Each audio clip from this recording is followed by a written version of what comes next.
Halo Gunners, welcome back balik lagi sama gua Vero di segmen apa aja yang terjadi di pekan ini, di pekan minggu ketiga Arsenal.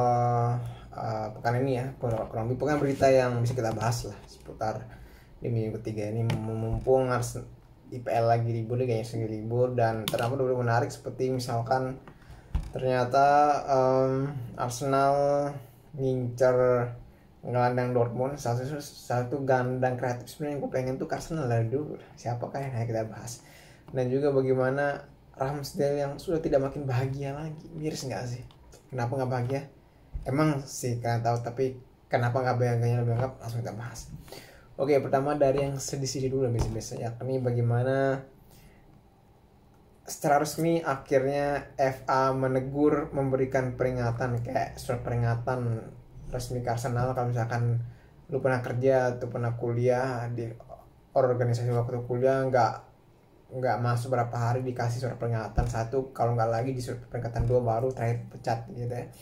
Ini Arteta dikasih surat peringatan pertama kalinya karena mengomentari wasit dengan berkata-kata atas statementnya yang bilang malu menjadi bagian dari IPL gitu ya, malu menjadi bagian dari IPL gitu, yang yang itu malu menjadi bagian dari IPL ya, kurang lebih itu statement yang paling kerasnya gitu ya. Dia malu menjadi bagian dari IPL yang dianggap laga terbaik di dunia gitu.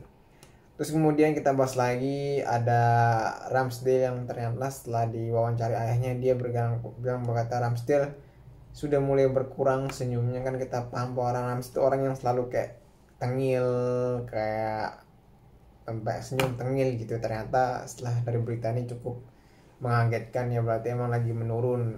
Yang berhubung juga Ramsdale kan masih umur 24-25 ya, yang wajar banget sih mentalnya, nggak bisa dibilang kayak orang yang udah umur 40 tahun yang lebih cukup stabil gitu loh. Untuk dari berita yang senang, untuk berita yang senang jujur nggak ada berita yang senang yang bisa gue kasih ya, yang senang-senang. Tapi yang dapat gue kasih adalah berita soal transfer.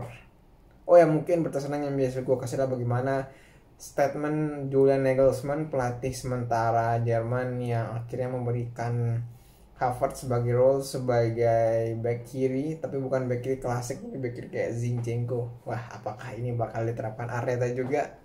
Sebenarnya gue lebih pengen nih sebagai back kanan ya. Back kanan mungkin gak murni lah, biar bisa mengisi posisinya si inilah si Ben White gitu. Kemudian mari kita bahas soal transfer ya. Sebelum kalian bahas transfer, silakan kalian subscribe, dan gue juga pengen tahu apa komen kalian soal video ini di komen di bawah ya, biar gue makin semangat gitu buat video gitu. Sejauh ini cuma kurang dari 10 yang subscribe. Oke, kita lanjut. Pertama, berita transfer soal ini dari Talsport ya, dari Talsport, yakni Arsenal berencana ngebajak Ruben Neves dari Al Hilal. Padahal sebenarnya Ruben Neves ya ngapain dibajak, padahal kalau ada opsi yang lebih lain. Tapi kayaknya dia emang Ruben Neves dijadikan opsi ketiga selain Zubimendi dan Douglas Luiz yang sama-sama dihargai di sekitaran 50 juta euro kalau misalkan mau dibeli di Januari nanti ya, sebagai mungkin karena akibat ya tahu sendiri soal Partey yang cedera terus gitu ya. Sebenarnya kalaupun nggak beli gelandang pertama masih ada Declan Rice sama Jorginho ya, itu tinggal cari mungkin lebih ke sayap kanan sih, gue yang lebih untuk sayap kanan kalau nggak striker gitu, sayap kanan kalau nggak striker gitu. Itu yang lebih butuh sebenarnya, sayap kanan kalau nggak striker, karena tengahnya tuh masih ada Rice, Havertz, Odegaard, YSR, bahkan si Vieira gitu kalau misalkan yang buat non DM nya gitu. Sebenarnya masih ada pilihan lah gitu, tapi entah kenapa Arteta Kemudian ada Juve yang berencana minjam Partey. Nah ini sih gue sebenarnya berharap tuh swap deal gitu, Arsenal ngasih duit 50 juta ke Juve, 50 sampai 55 lah. Terus nanti Juve ngasih Vlahovic dengan pinjam Partey plus nanti Partey permanen ke Juve gitu. Gue sih sebenarnya lebih suka itu ya, tapi entah ya, ini juga masih rumor, dan ada juga bahkan sampai sampai saat itu dirtak barunya Juve yang gue nggak tahu siapa dan dari mana gitu.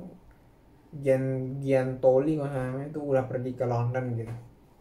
Kita nggak tahu apakah emang bener soal peminjaman apa enggak. Kayaknya emang digemari sama Allegri, tapi Allegri masa nggak tahu riwayat cederanya si Partey gitu kan.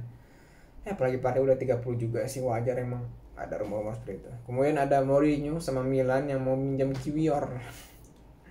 Kiwior yang emang Kiwior sama tuh pemain yang underrated ya. Emang dia bukan pemain yang next level yang bisa ngasih, yang bisa kayak ngasih Arsenal ke Anubuan juga, tapi nggak bisa juga dibilang pemain yang jelek, nggak juga kayak Ben White lah. Cuma sayangnya dia jarang dikasih kesempatan banyak sebanyak si Gabriel ya.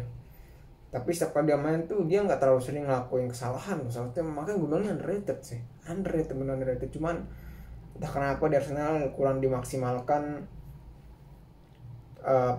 kemampuan long passnya akurat lah. Lu coba lihat cara mainnya di Parma tuh cukup akurat lah cara mainnya si Kiwior nih. Kemudian ada rumor Sacha Boey yang atau bek kanannya siapa sih, Turki ya, Galatasaray yang cukup murah sebenarnya, dipasang harga sekitar di bawah 20 juta gitu.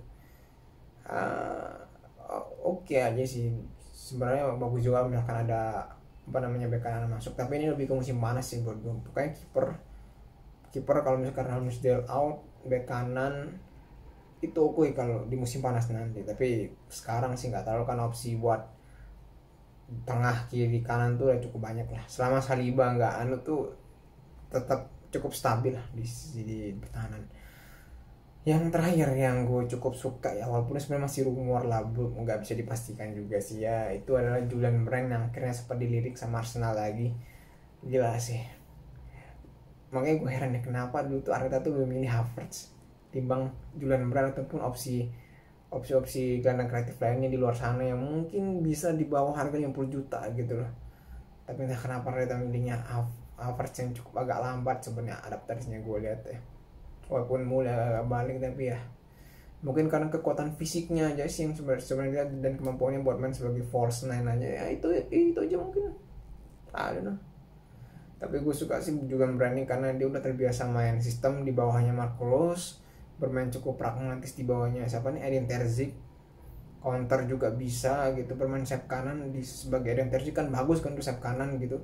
Sayap kanan walaupun mungkin masih mirip kayak Saka sih mainnya, itu kan lu beli Julian Brand sebenarnya lu beli sayap kanan bro yang bisa juga main di tengah juga, itu kan keren juga, sehingga lu nggak perlu capek-capek buat beli sayap kanan gitu, walaupun dia kan incernya Pedro Neto ya buat sayap ya.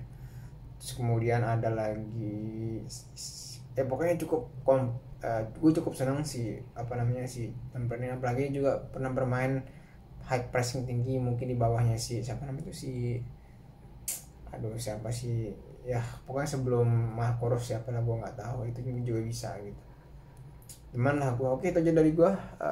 See you in the next video. Sampaikan salam ya, pokoknya next deh.